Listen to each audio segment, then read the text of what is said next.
So we have it right here, what we were speaking about with HERU-YAN, this word right here, in the Ethiopic Testament or Gospel of Matthew, in the Ethiopic Gospel according to Matthew, that we were quoting in English in the King James Version, where it says in the King James Version, it speaks about that and the days being shortened, speaks of the shortening of the days, except those days should be shortened, there should no flesh be saved, but for the elect's sake, those days shall be shortened. So this is just furthermore to prove what's the real meaning and origin of Heru from ancient Egypt or Kemet, as well as Egypt's southern Genesis being the Tob, the Tob Ager, or the Eretz Tov, the Tov Eretz, the good land, or the Kui land as the ancient Egyptians would call it, or Ethiopia, Tobia. Here in the Ge'ez, or the Ethiopic, for Matthew 24 and 22, and except those days should be shortened, there should no flesh be saved, but for the elect's sake, those days should be shortened. So here we go to the 22nd verse.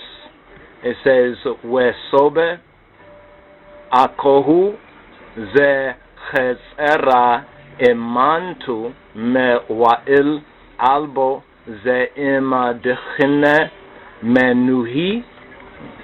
Oh, this thing came up, yeah. Menuhiya ze siga. Ndegana.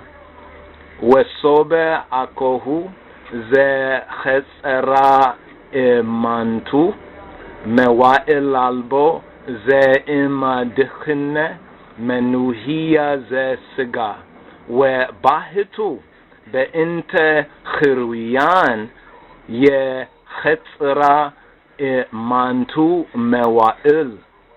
And here the word highlighted where it says we bahitu be'inte HERUI-YAN, HERU-YAN, except for because of the chosen ones, the Horuses or the HERUs or the elect ones. Here it's not speaking of the HERUI, the elect. When it's in the singular, the elect, we take that to be the black Christ. We take that to be Christ in his kingly character. We take that to be Yehoshua HaMoshiach with the Ethiopian complexion, the Ethiopian humanity, and the woolly hair.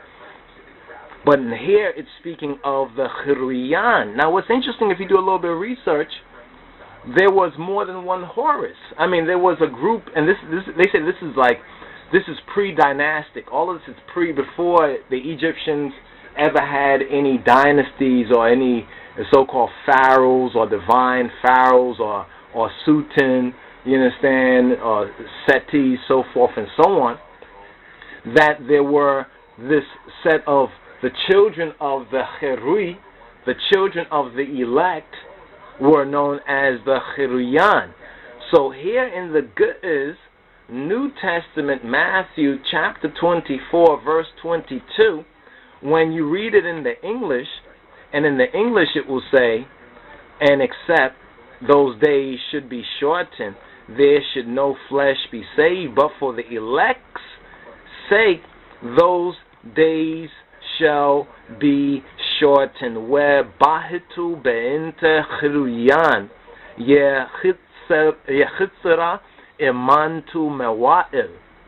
Here be'inte HERU-YAN, because of the HERU-YAN, or because of the sake of except bahitu, only like bahitawi, where bahitu, and except where bahitu be'inte, because or concerning the sake of the HERU-YAN, ye chetzera emantu mewa'il, that those days would be cut short, that those days would be, those times, those periods of time, not just as a one individual day in that sense, but these time periods would be shortened because of the HERU-YAN.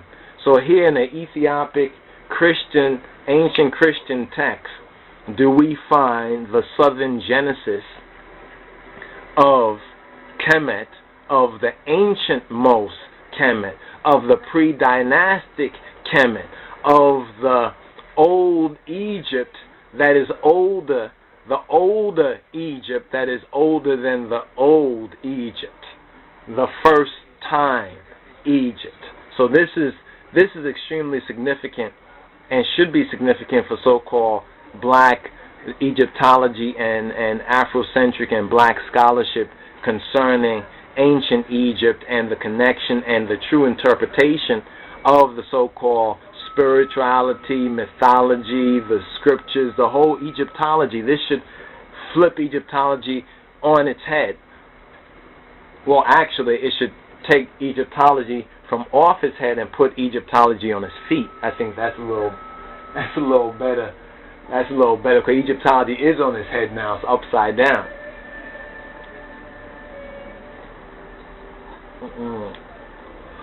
So that's why I was getting the impression. I was like, wait, it's very easy to prove that Horus means the elect, and that's a word in Ethiopic.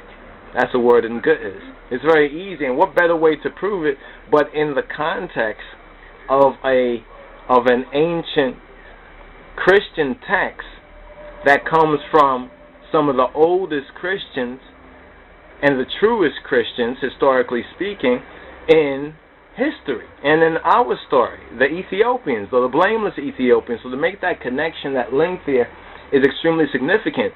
So seeing that we can make that link and connection, therefore we should be able to make other links and connection to better and more properly, rightly and exactly to interpret, you understand, the ancient times, the Bible, and what is true spirituality, because that's really the goal. What is the truth?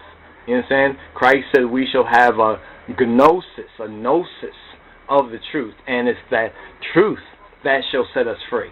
So we may not have chains so much on our hands, so forth, but we set the shackles on our minds, and moreover the shackle on our heart. That's the first shackle to really release. You understand? But for many, they need to have that intellectual, rational reasoning. That scientific reasoning is very important.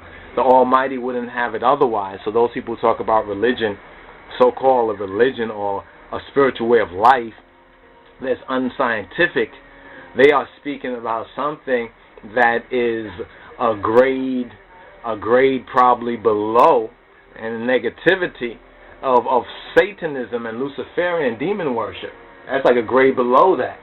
You understand? So we're not dealing with that. We need to have it in a way that we can know, both in a speculative way that we can reason on, but what we speculate we should be able to operate on, because that's the goal of these ancient texts. That's the goal of our ancient history. I mean, why do you think the people at that time went through such lengths and labor to encode certain things within, you know what I mean, within the ancient texts, within the ancient writings, except for the people of this end time, the overcomers, or, according to the Ethiopic text, the Horuses, the HERU-YAN, you understand, for the elect's sake. Because, you know, all that talk about Egypt and Christianity and Egypt don't have anything kind of like to do with one another. It's kind of fanciful to think that. You know what I mean? It's real fanciful. I mean, that's probably putting it maybe too mildly. It's a bold-faced lie. You understand? To think so. In fact, the Bible says that we peoples, the peoples who would go through the captivities or come through the captivity as descendants of those who originally went through the captivities, that in the negative sense, we would be ashamed, afraid and ashamed of Ethiopia and Egypt. You understand? You know, of Ethiopia and Egypt. And when you look at a lot of so-called black stuff, you know, how does it place Egypt and Ethiopia as the roots of identification for our consciousness of who we are? And most of the black stuff does not. It's only the kind of so-called underground stuff. The tapes and the DVDs and the teachers who are more on the underground level. But be that as it may, that's what we have to, that's what we have to start out. So these are kind of things I think would be good for those kind of lectures. Because we could go into a little bit more often, because that means every time that we find elect in the Bible or chosen in the Bible, we find some form, especially in the Ethiopic or the Ge'ez, of Horus or HERUI. So not only do we have that reference, but now this gives us the correct pronunciation. It gives us how to write this in the Ethiopic, and the brother who did the book that we recommend, and we want to recommend it in this reasoning as well, Amarinya and Tigrinya, the Kal hieroglyphs for beginners.